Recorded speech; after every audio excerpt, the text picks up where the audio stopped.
Olá, boa noite a todos que vieram ao Irmã Catarina. Que gostoso. Nossa palestra de hoje, pessoal, que eu pensei bem nesse tema, é porque uma vez eu pensei numa história, que acho que foi o César Moron que contou, que uma cidade, uma região estava sofrendo muito com seca, falta de chuva. E aquela situação dificultosa, que fica poluição no ar, poeira, a agricultura sofre. Foram atrás de um padre para fazer uma missa para que chovesse na região. Então, a grande parte da população foi lá e pediu encarecidamente se o padre poderia fazer uma prece nessa missa que fizesse chover. E o padre falou, não, vamos fazer, mas eu convoco a todos para estarmos juntos, fazemos uma missa totalmente voltada a isso, a esse pedido sincero a Deus, para que Ele chova em nossa região e nos ajude, tá bem? Então, a missa vai ser semana que vem. E aí, no dia esperado, o padre estava lá e começaram a chegar gente, ele viu pessoas novas na cidade e começou a chegar, e que maravilha, né? Aparentemente, todos vão usar a sua fé, o seu pedido sincero a Deus para que chova. Só que o padre, logo de começo, já repreendeu a todos. Falou, vocês estão aqui, vão pedir uma coisa, e muito me decepciona vocês já afirmarem assim que não tem fé, porque eu não vi ninguém chegar de guarda-chuva. Quem trouxe o guarda-chuva acreditando que vai chover depois? O padre chamou a atenção para uma coisa que realmente é a própria definição de fé. Fé seria você oferecer-se a algo, movimentar-se para que aconteça algo que você não tem certeza se vai acontecer. Mas se você não tem certeza, por que levar um guarda-chuva? Porque tenho fé, tenho esperança que vai chover. E digo isso, pessoal, porque tenho visto que muitas interpretações são errôneas, são equivocadas sobre fé, discordando do próprio Allan Kardec, discordando do próprio Santo Agostinho, de alguns filósofos, de Paulo de Tarso, e a gente acha que fé é um poder que o Filho de Deus tem, que nós temos, para que Deus atenda às nossas vontades. E equivocadamente, quando não é atendido, ficamos revoltados com Deus, nos magoamos. E como no seminário, que tem inclusive a definição lá, fé, como um dos artigos a serem discutidos em sorteio, pode ser que saia, eu gostaria que vocês refletissem de coração e pensassem comigo, realmente essa definição de fé me parece boa, ou é uma definição que eu tenho uma outra melhor, e ofereça de coração como irmãos. Não tenho nenhum problema em às vezes discordar de mim mesmo. Eu sempre disse, dou um exemplo porque ele está aqui, o Tavinho, que eu sempre falei que o amor maior, isso é só como exemplo, hein, de um representante do amor de Jesus na terra, de Deus, é o amor que está no coração das mães e das vovós. Não há amor maior que este. E aí a sogra do Tavinho me corrigiu. Não, você está errado. Errado aonde? Que é amor de pai, de primo? Onde pode estar maior o amor que está no coração de uma mãe e de uma avó? E ela falou, não, você está errado. Não é somente a mãe e a avó. Tem a mãe, a avó e a bisa. Onde está? A bisavó. Então, eu passo a repetir, a dizer isso. Daqui para frente, é o amor da mãe, da avó e da bisa. E se tiver tataravó, da tataravó também. Mas geralmente elas estão mais velhinhas. E então, se vão para o mundo espiritual. Então vejam como nas histórias que aconteceu com Chico, com Jesus, com Kardec, está embutido este conceito de fé e a gente ainda não entende ou quer não entender a correta definição. No livro Lindos Casos de Chico Xavier, de Ramiro Gama, há uma história lindíssima, emocionante muitas vezes, que se chama O Valor da Oração. Veja o que diz e a gente vai discutir um pouco depois. A madrinha de Chico Xavier, vocês sabem rapidamente, o Chico perde a mamãe com 5 anos de idade, perde entre aspas, né? Ela desencarna, vai para o mundo espiritual. Ele tinha vários irmãos, o pai dele vendia bilhetes de loteria, não tinha como cuidar dos filhos, ficar em casa, não ganharia, e não podia deixar eles sozinhos. Então distribui um filho para cada tio, para cada padrinho, comadre, alguém que pudesse tomar conta. E o Chico vai com a madrinha dele, Dona Maria Rita de Cássia. Uma mulher muito perturbada, sofria muita obsessão, acredito, porque batia muito forte no Chico. Aquilo não pode ser educação, aquilo estava à beira de tortura. Vejam o que aconteceu. Então o Chico estava lá com a madrinha, e a madrinha, por vezes, passava tempos entregue à obsessão. Assim é que, nessas fases, a exasperação dela era mais forte. É porque a pessoa já tem uma tendência a ser daquele jeito. Ninguém é fiel, o obsessor vem e faz a pessoa que é fiel tornar-se infiel por causa dele. Não, ele influencia o infiel a praticar sua infidelidade. Mas quem não bebe álcool, nada, não adianta o obsessor vir tentar bater nessa tecla. Ele não vai beber. É forçar a sua fraqueza a sucumbir. Então ela exagerava demais na fase de obsessão. Em algumas ocasiões, por isso, condenava Chico a ficar vários dias sem comer nada, com fome. Certa feita, já fazia 3 dias que a criança permanecia em completo jejum. Isso está escrito no livro de Ramiro Gama. 3 dias é bastante. Eu acho que ninguém aqui dentro passou já 3 dias sem comer nada. Imagina que você dá meia-noite, você passa até a meia-noite do dia seguinte, não come nada. São café da manhã, almoço, café da tarde, janta, uma ceia, não come nada. No outro dia, outra vez, não come nada. E mais uma vez, no terceiro dia, não come nada. Imagina o que se sente algo assim. Já fazia 3 dias. À tarde, na hora da prece, interessante essa vírgula que ele coloca na hora da prece e vírgula outra vez. Era ponto certeiro. À tarde, que horas? Na hora da prece. Todas as tardes tinha prece. O Chico orava todas as tardes. Isso é uma demonstração bonita de fé, de que isso tem resultado, de que isso é um posicionamento sincero, correto, perante um filho de Deus para Deus. Então, à tarde, na hora da prece, encontrou a mãezinha desencarnada, que lhe perguntou o motivo da tristeza com a qual ele se apresentava. Então, a senhora não sabe, mamãe? Explicou o Chico. Tenho passado muita fome com a madrinha. Ora, olha o que responde um espírito elevado. Você está reclamando muito, meu filho, disse Dona Maria João de Deus. Menino guloso tem sempre indigestão. Quando o Henrique fala, papai, estou com fome, e eu estou tentando terminar de editar o vídeo para renderizar, para deixar renderizando, enquanto eu faço um monte de outra coisa e a coisa está ganhando tempo.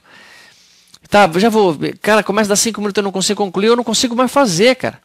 Eu paro para poder fazer alguma coisa para ele comer. Como que pode alguém deixar uma criança 3 dias sem comer e vem um espírito elevado e diz isso para ele? Filho, criança gulosa tem sempre indigestão. Gulosa, meu? Ele não comeu nada. E olha a resposta da bondade. Mas hoje, mamãe, bem que eu queria comer alguma coisa. A mãezinha então o abraçou e recomendou.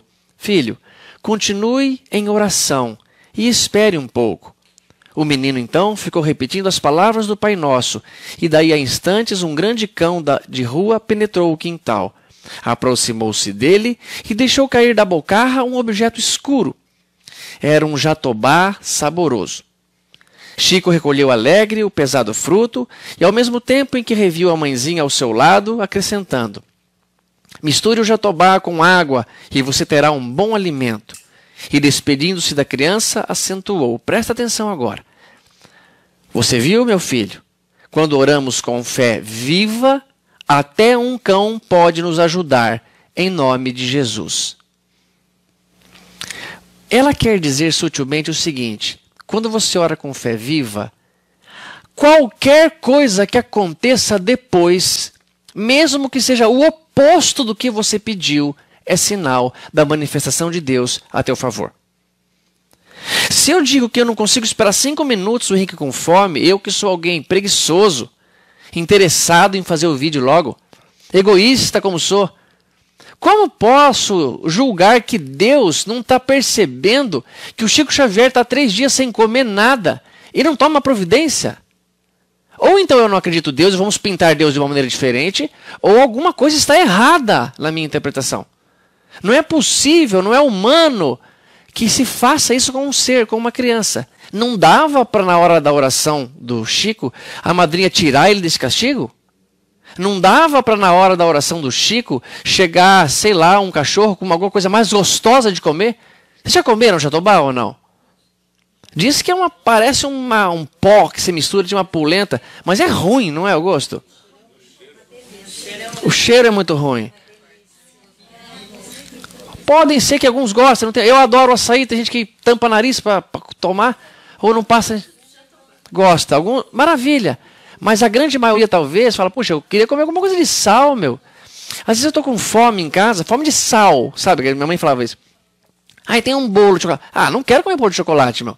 Bolo eu como depois, da sobremesa, pudim, não quero comer, sei lá, pão com manteiga, café, quero comer pizza, quero comer uma coisa de sal, que minha mãe falava. Poxa, meu, 3 dias sem comer e vem um cachorro na boca. Mas ela diz, quando oramos com fé viva, o que é fé viva? É o que nós vamos entender. Até um cachorro pode nos ajudar em nome de Deus. Vamos imaginar então que eu peça a Deus uma coisa, ele não me atende. Vamos supor que não atendesse o Chico aqui. O Chico poderia falar, tá vendo, filho, como Deus acredita que você é tão forte que pode suportar um pouco mais ainda sem comer? Sempre pode ter ponto de vista bom. A fé é isso.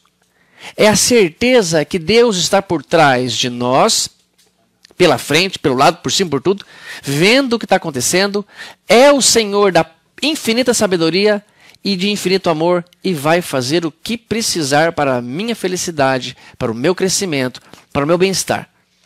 Nós estamos vendo as coisas do planeta Terra, sobre o nosso ponto de vista. Mas existem coisas muito mais profundas e imortais do que o meu corpo físico, do que o meu bem-estar neste momento do planeta Terra. Então vamos tentar entender, baseado nessa história, nessa definição, o que vem a ser fé. A palavra fé tem origem em 2 línguas, do grego e no latim. No grego, ela vem de pistia, que significa confiar, acreditar, mas no sentido de confiar. Não é acreditar, como o Edgar fala, hoje acredito numa coisa, amanhã não acredito mais. Não é essa troca constantemente.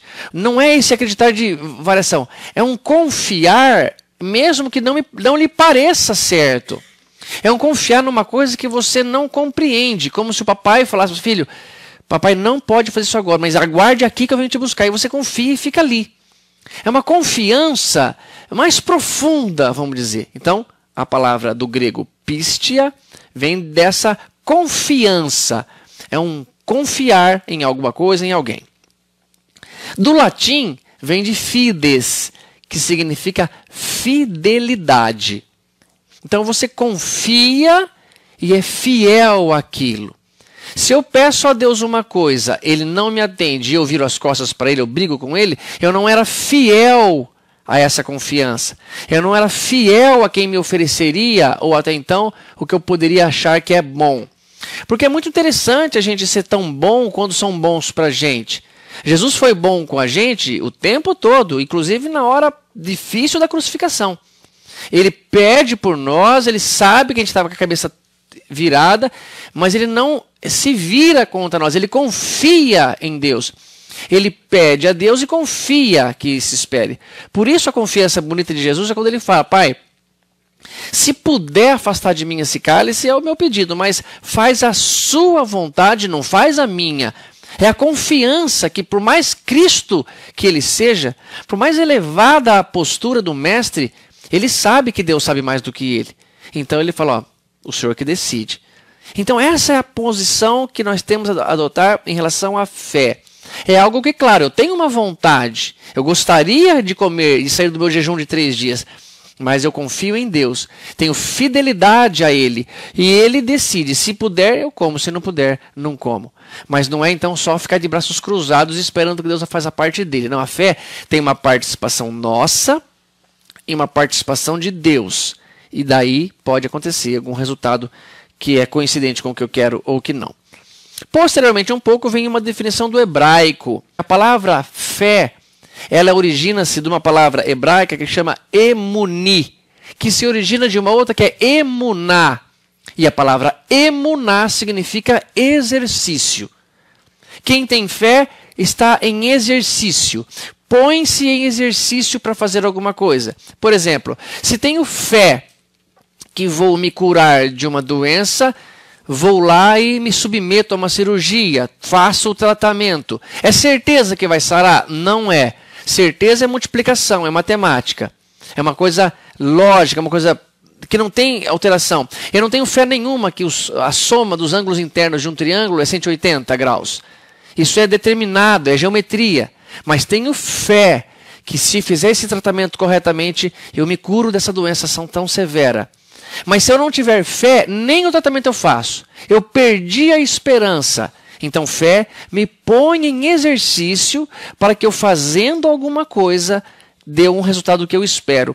Mas é certo como a soma dos ângulos internos de um triângulo? Não é certo. Porque pela estatística teve gente que morreu e teve gente que não morreu. E eu vou tentar não morrer. Mas se eu falar, está perdido por perdido, eu nem faço o tratamento. Mas se eu acreditar, tiver fé, confiança, eu faço. Mas se não der certo, só não deu certo o meu plano, a minha fé é inabalável, porque Deus queria que eu me esforçasse por algum motivo. É como um exemplo que o Edgar já falou pra gente. Vai lá, como se um chefe, um patrão, falar, e empurre aquela pedra o máximo que você puder. Aí ele vai lá, pega naquela pedra gigantesca, empurra, empurra, e tenta fazer empurra, empurra, e nada, não sai do lugar. Aí ele volta e fala, me perdoa, eu não consegui movimentar 1 centímetro da pedra. Não, mas eu não pedi para você movimentar, eu pedi para você empurrar. Você percebeu a força que você adquiriu? Essa que é a posição que nós devemos ter com Deus. Mas olha que coisa linda, uma carta que Paulo escreve ao povo hebreu, no capítulo 11, versículo 1. Ele começa falando assim, ó. A fé é o fundamento da esperança. É uma confiança a respeito do que não se pode provar, não se pode ver. Foi a fé que fez a glória de nossos antepassados. Então, olha que definição maravilhosa. A fé é o fundamento da esperança. Muitas pessoas confundem esperança com fé. E fé e esperança, eles nem sabem diferenciar uma coisa da outra, porque é idêntica a definição. E não é a mesma coisa. Fé é algo mais de base. É ela que sustenta a esperança. A fé é o fundamento, é a fundação da casa. A coluna seria a esperança. A fé é a fundação, o que está sustentando a própria coluna. Essa foi a definição que Paulo deu. A fé é o fundamento, é a fundação da esperança. É uma confiança a respeito do que não se vê. E foi a fé que fez a glória de nossos antepassados. E ele continua, só para ilustrar, é interessante. Abel ofereceu a Deus um sacrifício pela fé. Foi a fé que fez Noé construir a arca contra o dilúvio. Foi a fé que fez a Abraão sair em busca da terra prometida. Foi a fé que fez Moisés tentar ou ir libertar o seu povo. Todos eles se movimentaram, construíram a arca, saíram em busca da terra prometida, foi atrás lá no Egito para tentar fazer a libertação do povo, mas ninguém tinha certeza do que ia dar. Moisés não sabia o que ia acontecer. Noé construiu a arca, foi debochado, ficava até amedrontado, não sabia se ia dar certo, se ia ter esse dilúvio, mas todos fizeram algo pela fé. Por isso que a fé é o que nos põe em exercício, nos movimenta para que aconteça algo, para que a gente possa fazer. E às vezes, o que Deus precisa de nós não é a cura do corpo físico, mas a demonstração de fé, de confiança, de ir lá para Barretos fazer quimioterapia, de tentar parar de fumar, de se esforçar, mesmo que venha a morte. Porque se você soubesse e vem a morte, você não para de fumar. Quando o médico fala assim para você, ó, se você não parar de fumar, cara, não vai ter jeito. Parando, pode ser. E você com medo de morrer, para de fumar. É o que Deus precisa. Morrer todo mundo vai, pessoal, fumando ou não, fique tranquilo. É claro que é melhor não fumar, porque você tem uma qualidade muito melhor, não fica aquele cheiro horrível na boca, nem na mão, mas é melhor que você não fume. Agora, se você conseguir se esforçar e dominar o seu vício, é o que Deus quer. Porque se fosse não fumar a vantagem, então quem não fuma não morre, ou não fuma não tem nenhuma doença, e tem mesmo assim. É alguma outra coisa, e isso que vem a fé. Então, ele diz, ninguém sabe no que vai dar e faz mesmo assim algum movimento. Se vocês perceberem no Novo Testamento também tem, quando Maria recebe o anjo Gabriel, ele fala, José, não temas receber Maria, ela foi fecundada pelo Espírito Santo, vai dar luz a um menino, põe o nome dele de Jesus e ele vai fazer grandes coisas pela humanidade. Ela não falou mais nada.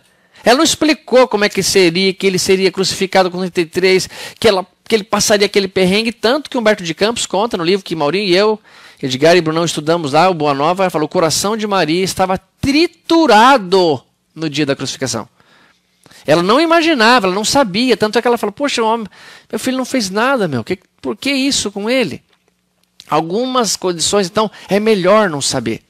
Se você sabe do resultado, do que vai dar, você muda o seu comportamento. Quando você estuda para uma prova de vestibular, você passa o ano abrindo mão de ir em festa, abrindo mão de dormir tarde, se concentrando para fazer uma boa prova, para conseguir passar, é porque você tem fé que vai dar certo. Porque pode não dar certo, pode não passar. Mas se você soubesse que o teu pai já comprou tua vaga, você para de estudar. Não para. Fala a verdade. Quem que vai estar sabendo que a vaga está comprada? Eu não, vou para a festa. E não é isso que Deus quer. Ele quer que você se ponha em exercício, que você demonstre que você tem confiança nele, que você tem fé no resultado e se oferece mesmo sem ter certeza. E precisa ser sem ter certeza, porque se tiver certeza, mudará o teu comportamento. Então, primeiro ponto de vista, a fé, ela não é uma certeza. Nós não podemos falar é certeza. Fé é confiança. É fidelidade, é exercício ao que se quer sem ter certeza. Então, existe uma dúvida no ar, mas uma dúvida que não é capaz de te bloquear, de te movimentar. Por isso que eu disse, a palestra de hoje tem que ser sobre fé, porque, para sair num domingo, onde está frio, choveninho, para vir ao centro espírita, choveninho é uma palavra boa, né? Não é torrencial, um choveninho. Enquanto tem jogo, ouvi dizer que tem jogo hoje, o jogo para o Brasil, né? É porque tem alguma coisa forte aí dentro do coração, um pedido. E deve ser fé, porque mesmo vindo aqui, vou te falar, não é certeza que você vai ser atendido. Mas tomara que Deus, sabendo o que é melhor para você, te faça conciliar. Baseado nessa afirmação de Paulo, que a fé é o fundamento da nossa esperança, eu fiz um desenho no papel e depois pedi para a Ninha fazer em gráfico para mim. Ficou bonitinho, simplesinho. Eu vou projetar para que vocês vejam como dá para entender melhor. A fé, segundo Paulo, é a base da esperança. Olha só que interessante, pessoal. Esse azulão aqui, que tem a palavra fé escrita, é o que a gente chama do fundamento, a fundação, a base. Esses 4 pilares aí para cima, que eu coloquei dessas cores, são as coisas que nós construímos sem ter certeza. Por exemplo, puxa, eu queria ter uma família, construir uma família, me casar, ter filhos. Você faz um projeto, você faz uma esperança. Saúde, trabalho, quer trabalhar num curso específico, quer fazer, ou sonhos de uma maneira geral. E tem muito mais coisa em cima dessa base, desse alicerce, que é a nossa fé. Então, olha só. Tudo que você tiver como um desejo, um sonho, uma vontade, já não é mais parte da fé, é da esperança. A esperança necessariamente tem um desejo embutido. Se eu posso falar, você tem esperança em quê? Tenho esperança em chegar em casa e encontrar lá meu filho sem dor. Tenho esperança de que no fim do ano, ao prestar a prova, eu passe no vestibular. Então, há um desejo embutido em toda esperança. Não existe esperança sem desejo. A fé é quando você tem em você algo intrínseco, mesmo não tendo desejo. Então, por exemplo, muitos de nós não sabem a fé que tem. Às vezes aparece uma doença, aí que ele vai ver o quanto que ele tem fé. E a fé é o que vai construir a esperança da saúde. Então, vamos imaginar aquele verdinho ali. Você está bem, você nem está pensando em saúde, porque saúde é uma coisa que você só pensa na hora que a coisa foi embora, né? Então, começou a ficar doente, uma doença grave, você tem fé. Como a tua fé tem uma base bem forte, é um fundamento bom, você constrói sobre ela a esperança de se curar. Então você vai lá para Barretos, se for câncer, você se oferece a um tratamento, você vai fazer alguma coisa, vai no benzedeira, faz o que quiser. Mas a esperança está calcada na fé. Mas veja como é importante a fé não se abalar. Vamos imaginar que você conseguiu a sua cura. Maravilha, cara, sarei. Aquela esperança foi embora. A esperança de ter saúde não precisa voltar mais, ela já foi atendida. A fé permanece. Só que você queria tentar trabalhar como médico, entrar em medicina, fazer alguma coisa nesse sentido. Só que nisso não vai dar, filho. O propósito para essa encarnação não é ser médico, é ser outra coisa, alguma coisa que Deus acha que melhor não ser atendido no trabalho. Então ali naquela questão você não é atendido. Poxa, você foi atendido em relação à saúde.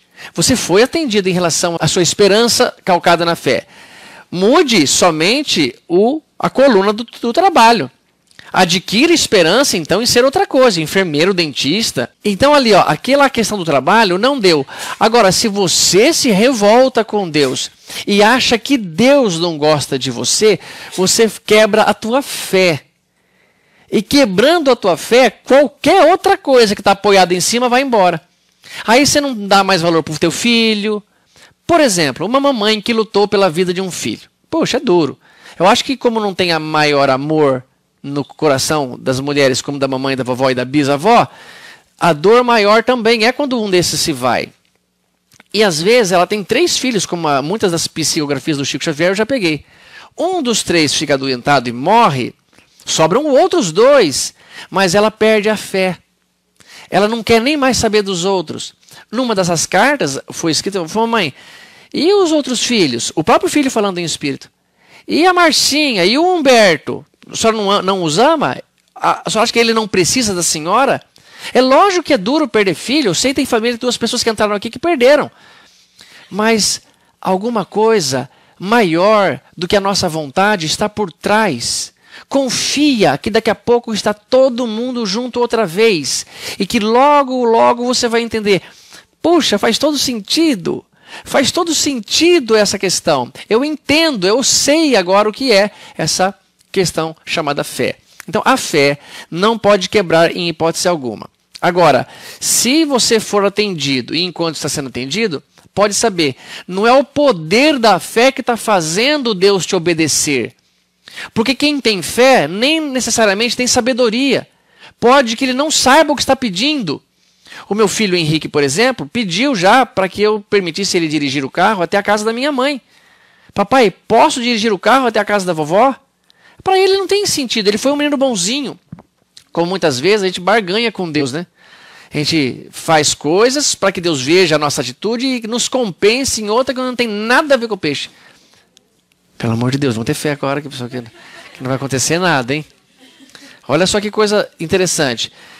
Se você quer tentar um trabalho, um emprego, não para de comer chocolate, não. O que tem a ver?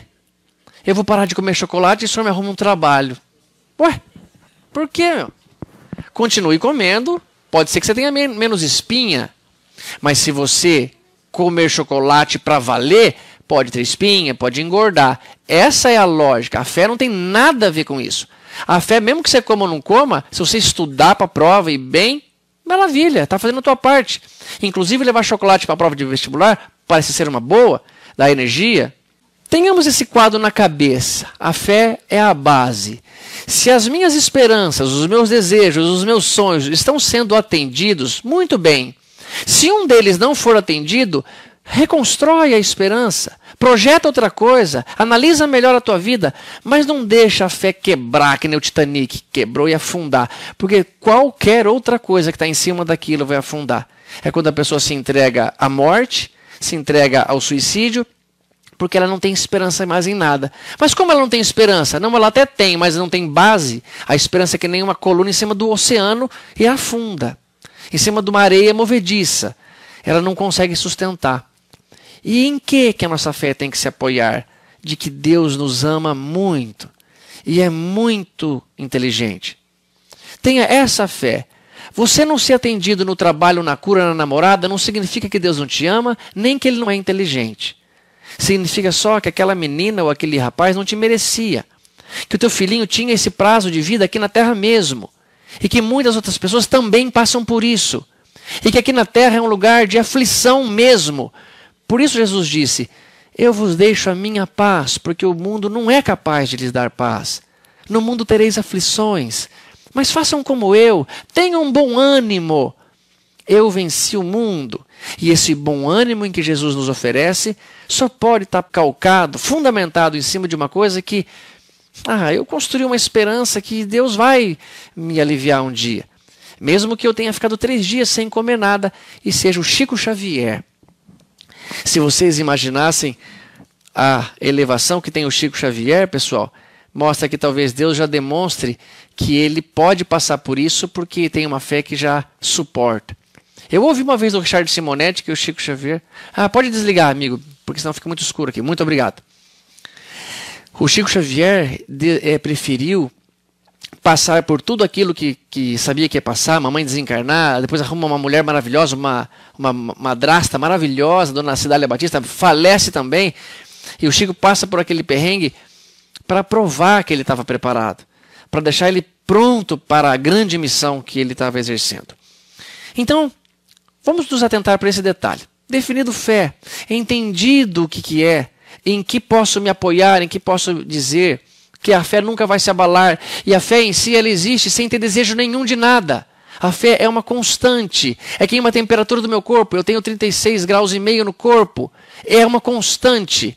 Isso está me servindo para eu ter saúde e fazer o que quero, mas eu não quero nada ainda, não, mas ela vai continuar constante nessa temperatura. Isso é a nossa fé. Quando projeto algo que quero, eu crio uma esperança, que tem dentro dela um desejo, e esse desejo pode ou não ser atendido. Mas a minha fé me coloca em exercício. Eu faço de tudo para que aquilo que desejo, que a minha esperança seja atendida. Essa é a nossa parte. Mas tem uma parte nessa história que a gente às vezes confunde. Pessoal, eu tenho certeza absoluta que as pessoas que foram curadas por Jesus tinham fé semelhante às nossas. Elas não eram criaturas com mais fé do que a gente. Qualquer pessoa que Jesus falasse, filho, teus pecados estão perdoados, levanta e anda, andaria. Não depende só daquela pessoa, depende de um poder que está em nome de Jesus. Parem de acreditar em alguns palestrantes espíritas, que quando Paulo Neto vai lá no SEAC fala assim, se você tiver uma fé inabalável, você vai ser curado hoje. Eu digo, nem sempre, amigão. Pode ter a maior fé que tem. Se Deus falar não vai, não é a tua fé que convence o Pai. Porque a tua fé não é sinônimo de sabedoria. A tua fé é só um oferecimento a uma coisa que você quer. Mas se o pai falar, não pode dirigir o carro até a casa da vovó, filhinho, não vai dirigir. Não é possível que eu esteja interpretando errado. Pode estar super superficial, mas acho que é lógico, porque Allan Kardec falou assim sobre Jesus. Está na Gênese.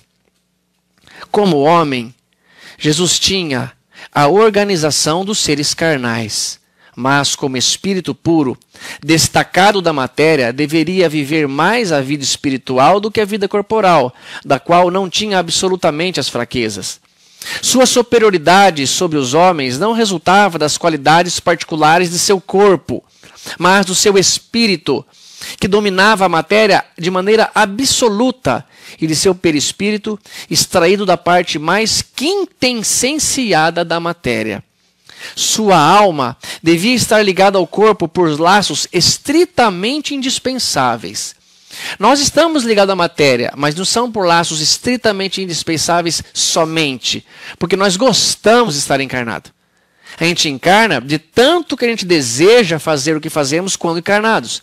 Jesus não tem desejo nenhum de fazer o que fazemos quando encarnados, como, por exemplo, fumar cigarro, usar droga, ter relação sexual, comer um pedaço de picanha, comer uma fruta. Ele não tem essa necessidade. Ele se desprendeu disso. Mas nós estamos ligados por laços não estritamente indispensáveis. Nós estamos ligados por laços muitos outros, além dos que são fundamentais para a encarnação. O que Jesus somente tinha eram esses. Então, constantemente desembaraçado da matéria, deveria isto lhe dar dupla vista. Dupla vista quando eu estou aqui, por exemplo, segundo Allan Kardec, e falo, nossa pessoal, acho que aconteceu alguma coisa lá no calçadão. Parece que está pegando fogo. Eu tive uma visão, uma dupla vista. É como se eu tivesse, não é aquela visão de astigmatismo, de duas coisas, né? Que eu já tive uma vez. Eu fui fazer um exame de carta, aí o cara colocou lá, falei, nossa, ele tampou um olho também, sacaneou comigo, né? Porque você tem que deixar vir com os dois olhos, não vou dirigir assim, ó. Só se eu for numa festa fantasia e for de pirata. Mas eu levanto o tapa-olho, eu falei pra ele. Ele falou, não, tem que tampar. A hora que ele tampou o direito, tudo bem. Mas a hora que ele tampou o esquerdo, cara, eu tava vendo duas coisas. E ele falou assim, que letra é essa? Era I. Eu falei, ó. Nossa, era um palito. E se fosse G, e eu falasse ó, tudo bem, né? Se fosse N, eu falasse M, não, era L, eu falava M. Nossa, mas nada, errei feio. Mas tudo bem, não é essa dupla vista. É uma visão fora do lugar onde estou. E diz que Jesus devia ter essa visão com muita força.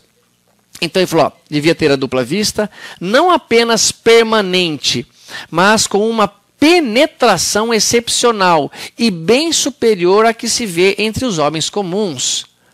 Então o que isso quer dizer? Que quando Jesus olhava para uma pessoa, ele sabia se podia curá-la. Ele sabia se já estava na hora de interromper a expiação, se já era proveitoso. Porque vocês acham que Jesus curou todos os enfermos que estavam na terra na época que ele teve aqui? Obviamente que não. Curou um ou outro que está relatado aqui. Então o que vocês concluem com isso? Que Jesus já atendia a outra metade dessa história. Há uma equação, fé, nossa parte, mais merecimento, o desígnio de Deus é igual ao desejo atendido. Essa é a equação que a gente tem que montar em nós. Mas a minha parte, se não for feita, não dá, filho. Você não tem a tua participação, tem que ter a tua participação. E aí, somado ao desígnio de Deus, somado ao merecimento, podemos chamar do que quiser, você tem o seu desejo atendido. Por que vocês acham que Jesus falava, seus pecados estão perdoados, levanta e anda? Ele associava, você está assim porque você cometeu um erro, seja nesta ou em outra encarnação, é o que você está passando, mas eu te livro disso, mas não volta a fazer mais, porque senão te acontece coisa pior. Porque muitos de nós, pessoal, se pudesse fazer o que quisesse, nossa, faria muita coisa errada. Eu tenho um amigo, não sei se é por isso, mas ele não tem uma enzima que digere o álcool. Sei lá se é enzima. Ele me contou isso aí, não fui atrás, mas estou dizendo. Se ele brindar no ano novo com um pouquinho de champanhe, ele fica da cor da touca daquela menininha ali. É menininho ou menininho? Menina, da cor da touca. Vamos todo mundo olhar para ela lá, que legal. Olha lá, ela apareceu. Ó. Essa mesma. Ele não pode beber. Ele não pode nem brindar. Por que essa injustiça com ele? Injustiça, filho? Injustiça onde? Você sabe o que esse cara já vem cometendo em encarnações anteriores? Ele já atropelou tanta gente embriagado, ele já se matou tantas vezes embriagado, ele já foi tão violento para a esposa, para a mãe, para ele mesmo, que Deus falou, filho, eu só vou te dar um probleminha leve. Se você não beber, não acontece nada de errado. Mas se beber, você vai ver o que acontece. Então, ele tem que se disciplinar na marra. E se Deus falasse assim, eu vou tirar a vontade dele beber? Ah, mas aí cadê a nossa participação? Cadê o meu esforço? E Emmanuel falou, a disciplina leva à espontaneidade. Pode ser a primeira encarnação que ele tem esse problema com essa enzima, pode ser a 1000ª encarnação. Mas quando Deus falou, filho, ele aprendeu. Aprendeu, querido. O que parecia impossível para você, hein? Pode vir sem esse problema já. Você não vai mais ter isso. E ele vem e não bebe. Como tem tanta gente aqui que não bebe, não faz falta. Mas por força própria, por decisão própria. Então ele diz isso. Aí continua Kardec. Devia ser o mesmo com todos os fenômenos que dependam dos fluidos perispirituais para acontecer. A qualidade dos fluidos de Jesus, veja o que ele está falando, dava-lhe imenso poder magnético. Ele tinha um poder. Ele falava em nome de Deus. Felipe pergunta, mestre, mostre-nos o Pai e isso nos bastará. E ele responde, há tanto tempo que eu estou contigo, Felipe, e não me conhece? O Pai quer o que eu estou fazendo. Ele deseja exatamente que eu me comporte assim. Não tem que perguntar como mostra meu Pai. Então ele diz, a qualidade desses fluidos dava-lhe imenso poder magnético, secundado pelo desejo incessante de fazer o bem. Eu confesso para vocês, pessoal, eu tenho uma vontade de curar cego de nascença com a minha mão, com o meu cuspe. Puxa, seria muito bom. Eu tenho uma vontade de fazer paralítico andar, mas de coração. Comecei a ter essa vontade quando a minha avó caiu, minha avó Arlinda, uma linda mulher. Caiu em casa, cara. Tem gente que quebra a perna e cai. Não, minha avó caiu e quebrou.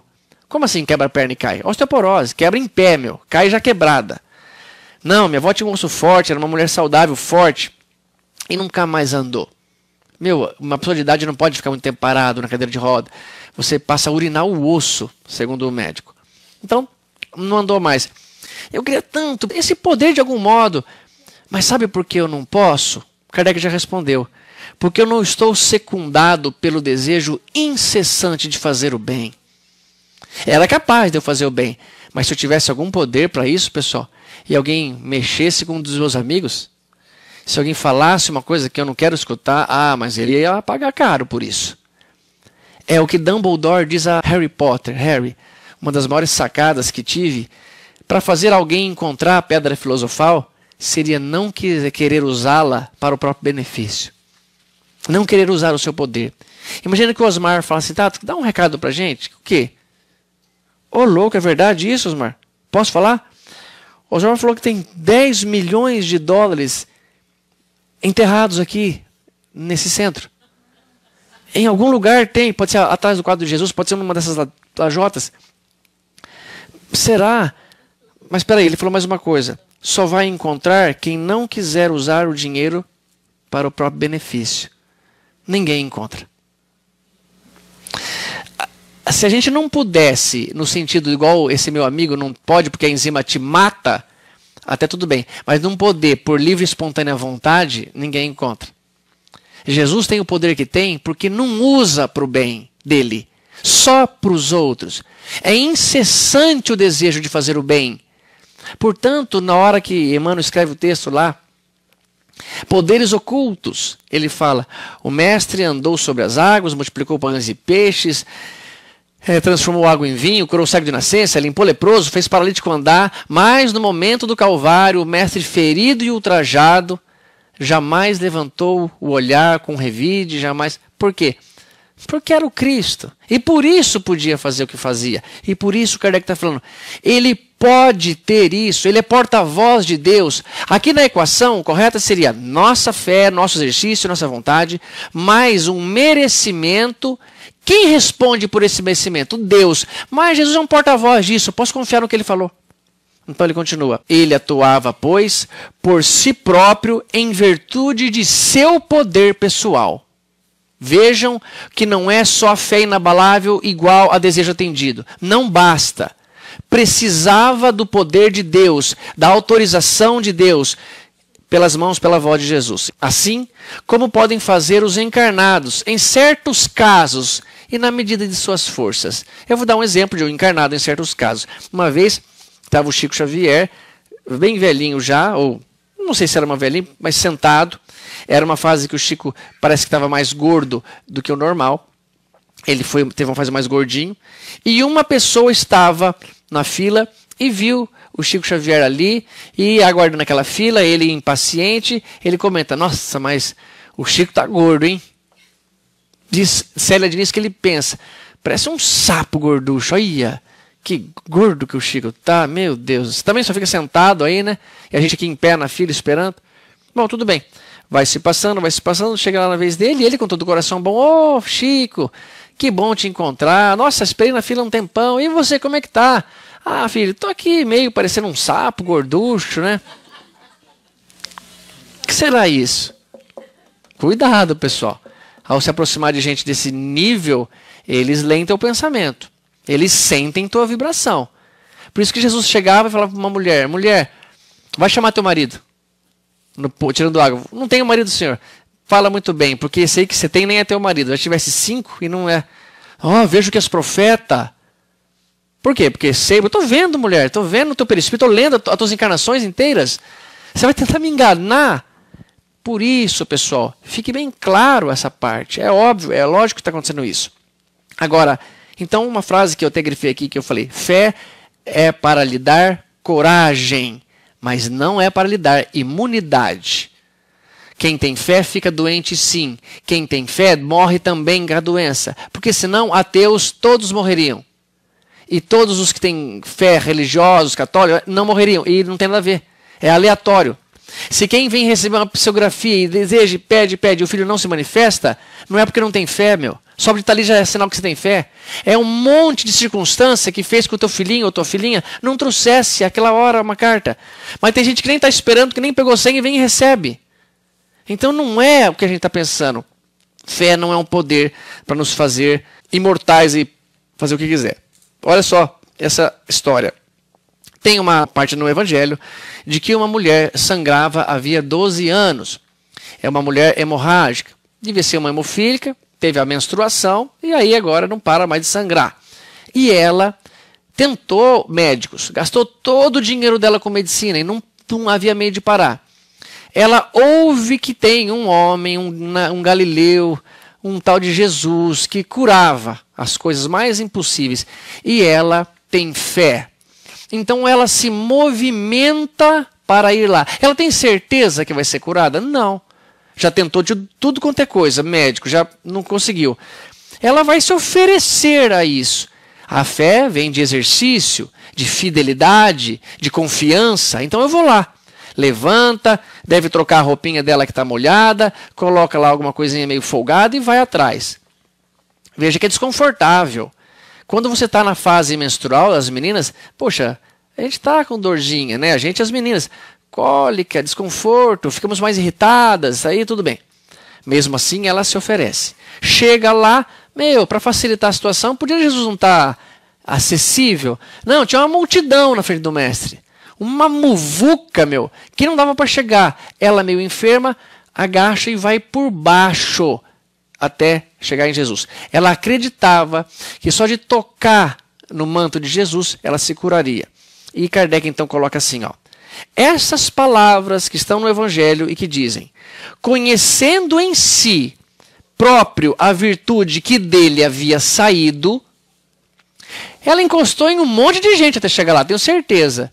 Por que não se curou antes? Porque os outros não tinham essa virtude, meu Deus. Os outros não tinham esse poder, mas Jesus tinha. E ele, conhecendo a virtude que dele havia saído, essas palavras são muito significativas. Kardec diz, elas exprimem o movimento fluídico que se operou de Jesus para a mulher doente. Ambos experimentaram a ação que se produziu. É marcante que o efeito não tenha sido marcado por nenhum ato da vontade de Jesus.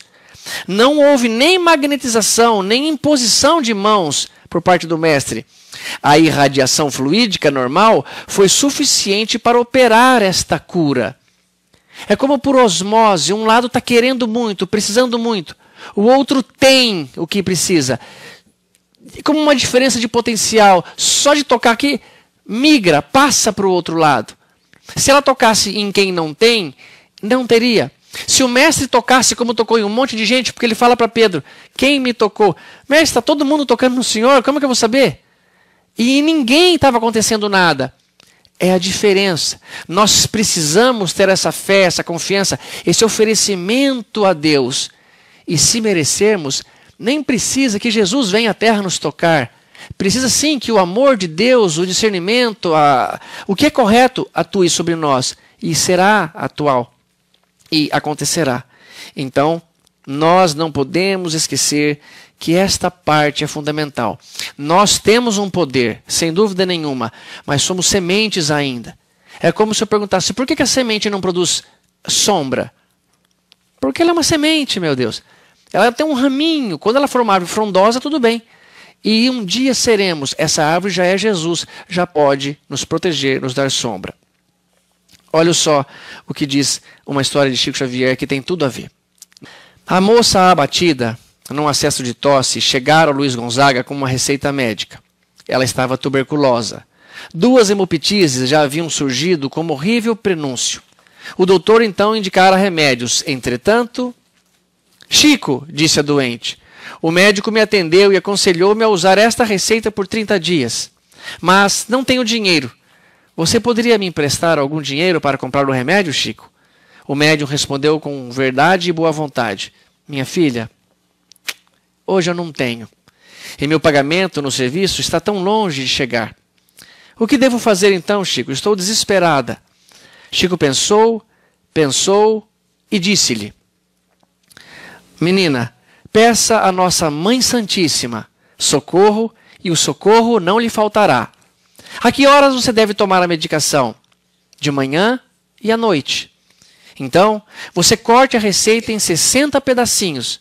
Deixe o copo com água na mesa, em sua casa, e no momento de usar o remédio, rogue a proteção da Mãe Santíssima.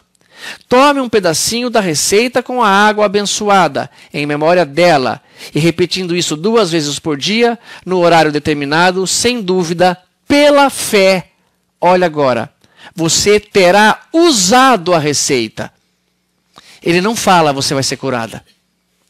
Se você fizer isso, tomar de manhã, você terá usado a receita. A enferma agradeceu e saiu. Passado um mês, a moça surgiu no centro, corada e refeita. Ó, é você? Disse o médium. Sim, Chico, sou eu mesma. Pedi o socorro de Nossa Mãe Santíssima. Engoli os pedacinhos do papel da receita e aqui estou, perfeitamente boa. Então, minha filha, vamos render graças a Deus. E passaram os dois a oração. Isso mostra uma postura de fé, de falar, puxa, vai dar certo. Porque não tinha mais recurso. A fé não é um poder, não vou gastar meu dinheiro com consulta, não. Vou lá, pico a receita, faz isso em casa para você ver o que acontece. Não acontece nada. Nem pro mal, nem pro bem, não acontece nada. Mas quando você não tem mais recurso e deposita tudo que você tem naquele ato de fé e pede, toma, você terá usado a receita, disse ele. E a menina então estava curada. Pessoal, gostaria que vocês entendessem sempre que Allan Kardec está do nosso lado. Não quer nos atrapalhar o pensamento, o raciocínio. Ele falou que Deus fez descer à Terra, isso está na Revista Espírita de março de 61, 1861. Deus fez descer à Terra a fé para auxiliar os homens e não há dúvida que com esse divino motor é o que põe em movimento, há muito tempo os homens já teriam atingido a felicidade que querem.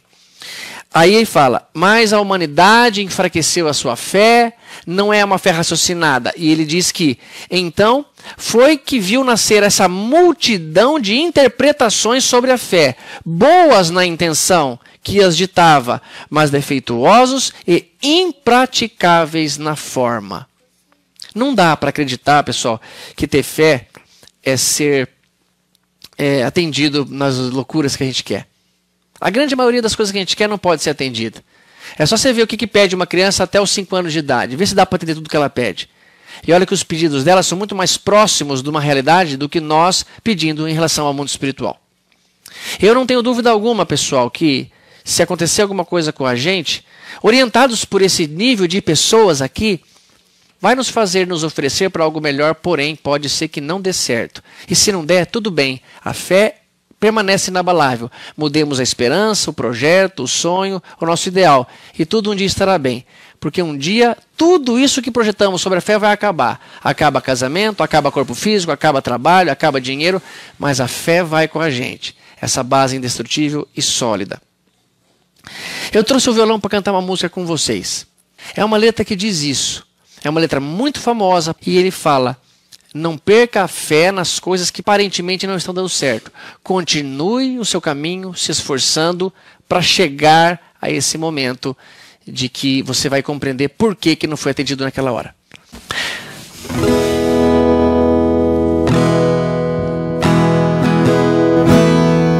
Veja,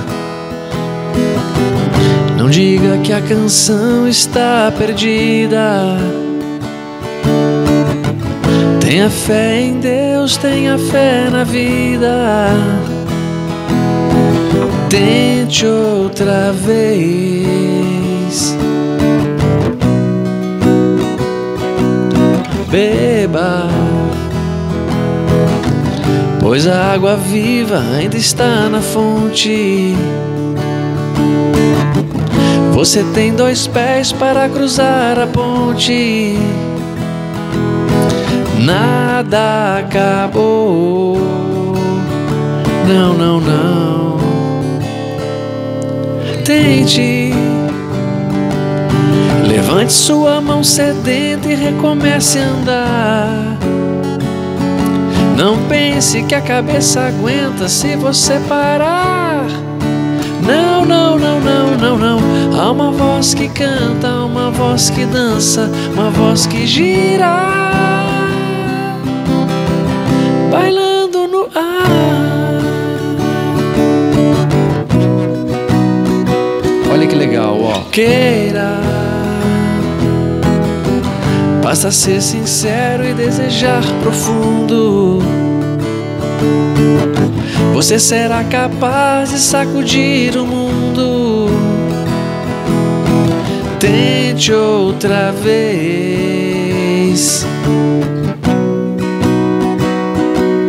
Tente. E não diga que a vitória está perdida. Se é de batalhas que se vive a vida, tente outra vez. Tente. Levante sua mão sedenta e recomece a andar. Não pense que a cabeça aguenta se você parar. Não, não, não, não, não, não. Há uma voz que canta, uma voz que dança, uma voz que gira, bailando no ar.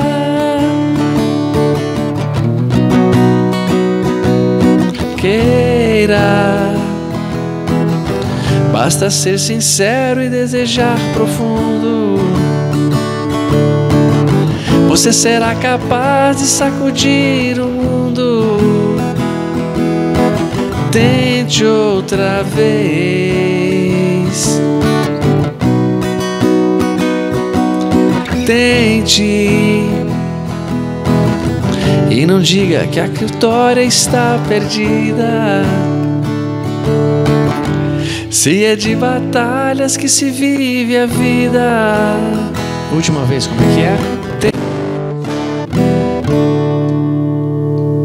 Porque a gente nunca vai saber se o plano que a gente fez foi negado para sempre. Às vezes não é hora de levar o carro até a casa do vovó, porque ele está com 6 anos, mas com 18 pode levar filho. O papai está velhinho e vai no banco de trás. Às vezes Deus não pode atender a gente naquela hora, mas se a gente desistir da primeira, como que a gente vai saber se o filho não quer trazer a psicografia e só não trouxe porque a gente foi uma única vez? Ou 2, ou 3, ou 10, ou o que significa? Passa a vida inteira tentando outra vez. Que o Mestre nos abençoe. Vida longa a esta casa.